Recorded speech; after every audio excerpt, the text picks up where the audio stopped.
बचपन की मिठास। गांव के एक छोटे से घर में रवि नाम का एक बालक अपने माता पिता के साथ रहता था। उसके पिता रामलाल एक किसान थे और माँ सीता गृहिणी। जीवन में साधन सीमित थे, लेकिन प्यार, परवाह और अपनापन भरपूर था। हर सुबह रामलाल खेतों में काम करने जाते और सीता घर का काम संभालती।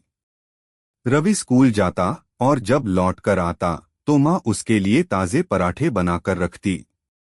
वह दिन बदिन माँ बाप के साये में पलता रहा, जीवन की छोटी छोटी बातों में प्रेम पाता रहा। समय बीतता गया। रवि पढ़ाई में होशियार था, तो रामलाल ने कर्ज लेकर उसे शहर की बड़ी यूनिवर्सिटी में भेज दिया।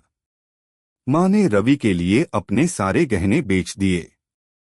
बेटे की तरक्की में ही उन्होंने अपना सपना देखा था। शहर की चमक धमक में रवि धीरे धीरे बदलता गया। उसने माता पिता से फोन पर बातें करना कम कर दिया। उसे लगता गांव की सादगी अब उसकी बड़ी दुनिया में फिट नहीं बैठती। रवि की नौकरी एक मल्टीनेशनल कंपनी में लग गई। उसके पास अब बड़ी गाड़ी, फ्लैट और नाम था। लेकिन माता पिता से दूरी भी बढ़ती गई।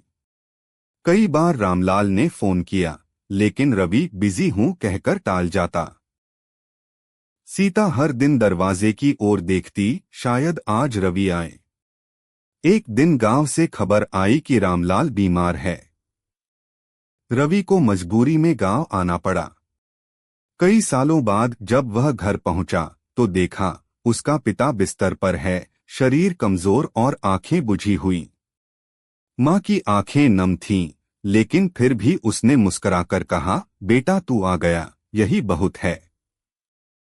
रवि के मन में अपराध बोध उमड़ पड़ा।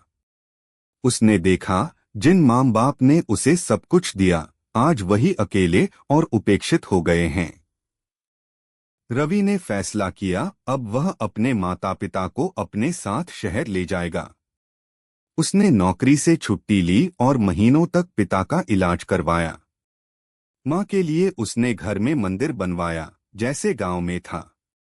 धीरे धीरे रामलाल ठीक होने लगे। सीता की आंखों में फिर से चमक लौट आई। और रवि को पहली बार एहसास हुआ कि असली सफलता माता पिता की मुस्कान में है। माता पिता का प्यार निस्वार्थ होता है। वो बिना शर्त देते हैं, बिना अपेक्षा के जीते हैं। हमें कभी नहीं भूलना चाहिए कि हमारे जीवन की नींव उन्हीं के त्याग पर रखी गई है। अगर कहानी अच्छी लगी हो तो प्लीज कहानी को लाइक करें, कमेंट करें और दोस्तों में शेयर करें। साथ ही हमारे चैनल को सब्सक्राइब करें। धन्यवाद।